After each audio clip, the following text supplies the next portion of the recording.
When my mom called me one evening and casually announced that my spare apartment was perfect for my brother's family, I felt a strange mixture of shock and disbelief. She spoke as if it was already decided, as if I had no voice in the matter, and the words rolled off her tongue with the same certainty as when she used to tell me what to wear to school. Except this time, I wasn't a child. This time it was my property, my space, my choice. Still, the entitlement in her tone was sharp enough to cut through me. She said it was only fair, that my brother and his wife needed the space more than anyone, and that family comes first. But as she spoke, I couldn't stop thinking of the tenant already living there, the one she didn't know about, the one whose presence would challenge every assumption she made about who deserved that apartment. The story of that apartment wasn't simple. I had worked for years to buy it, scraping together every cent, often working late nights just to make the mortgage. My brother, on the other hand, had always been the golden child. He was coddled, praised, and carried even when he stumbled. Where I had to fight for recognition, he was handed it freely. When his marriage fell on hard times and money became tight, the family rallied around him. I helped when I could, but I knew he never respected the sacrifices I made. And when I finally managed to invest in a small apartment, something I considered both security and a symbol of independence, I promised myself I wouldn't let anyone take it away from me. Still, when Mom brought it up, it wasn't a request. It was an announcement. She said my brother and his wife were cramped in their small rental, and their 2 kids deserved better. She claimed I wasn't even using the space, so it would be selfish not to let them have it. The irony was bitter because she never once helped me when I struggled to save for that property. She never cared about my late nights or the exhaustion I carried in silence. But now that I had something of value, suddenly it was the family's to decide. And deep down, I knew if she found out who lived there now, the polite mask she wore would shatter into something much uglier. The tenant's name was Marcus, a quiet, hard-working man I had met through a mutual friend. He had been looking for a stable place after being unfairly evicted, his landlord citing flimsy reasons that barely disguised the truth. It was because of who he was, because of his skin color. He told me stories of how neighbors treated him differently, how opportunities seemed to slip away even when he did everything right.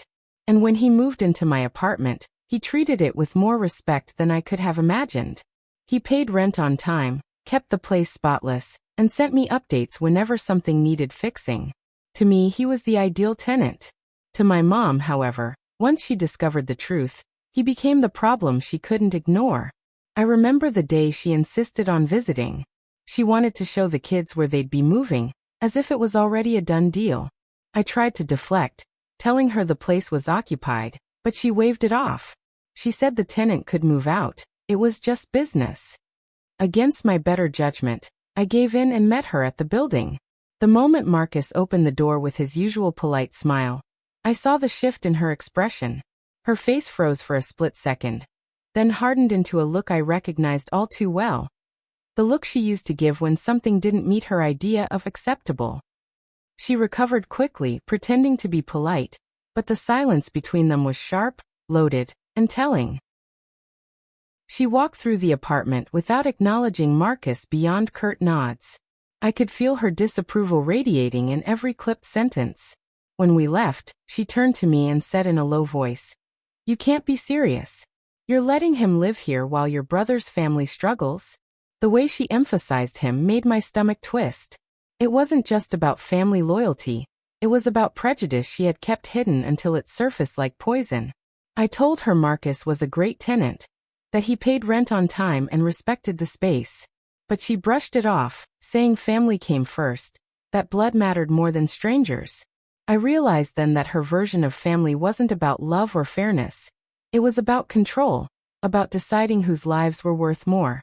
I refused to give in, and for weeks, she tried everything: guilt trips, angry calls, even rallying other relatives to pressure me. My brother claimed I was heartless, that I was choosing a stranger over my own blood. But what none of them could see, or perhaps refused to see, was that Marcus had earned his place there through honesty and dignity, while my brother saw it only as something he was owed. The tension built until it exploded at a family dinner. Surrounded by relatives, Mom announced once again that the apartment would go to my brother. She spoke like it was already settled, smiling as if she expected me to simply nod along.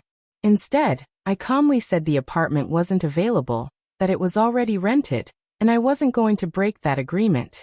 Gasps filled the room, and my brother's face turned red with fury. He accused me of betrayal, of putting a stranger above family. That's when Mom snapped, raising her voice, demanding to know how I could do this. I didn't want to say it, but the truth burned inside me until I let it out. I told them exactly why she disapproved of Marcus, that her issue wasn't really about family at all, but about her prejudice. The silence that followed was deafening. Some relatives looked away, others shifted uncomfortably. My brother tried to shout over me, but I didn't let him. I explained that Marcus deserved respect, that he had been wronged enough in this world, and I wasn't going to be the one to add to that injustice. The apartment was mine, bought with my hard work, and I would not let anyone strip it away in the name of favoritism and prejudice. For once, I saw cracks in the power Mom held over everyone. She looked furious, embarrassed even, but she couldn't silence me. Not this time. In the days that followed, the calls came less frequently. The pressure eased, replaced by cold distance. My brother and his wife stopped speaking to me altogether, and Mom's messages grew shorter, laced with passive-aggressive remarks.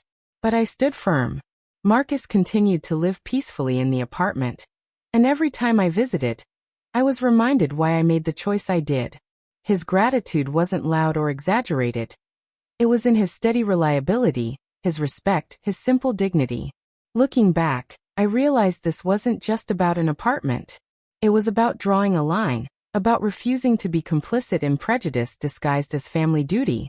It was about standing up for what was right, even when it meant standing alone. Family is supposed to mean love, respect, and fairness. But when those things are absent, what remains is just control. And I chose not to let control dictate my life anymore. So when I think of Mom's words, her casual announcement that my spare apartment was perfect for my brother's family, I can't help but reflect on what it really meant. It wasn't about helping family. It was about entitlement. And when she finally saw the tenant, she didn't just see a man. She saw her own prejudice reflected back at her, exposed in a way she couldn't control. And in that moment, the illusion of her authority over my choices finally broke. And maybe that's the lesson here, that sometimes the hardest thing isn't standing up to strangers or the outside world. Sometimes the hardest thing is standing up to your own family, to the people who raised you but never truly saw you. And when faced with that choice, you have to ask yourself, will you bend to their demands, or will you hold your ground and defend what's right, no matter the cost?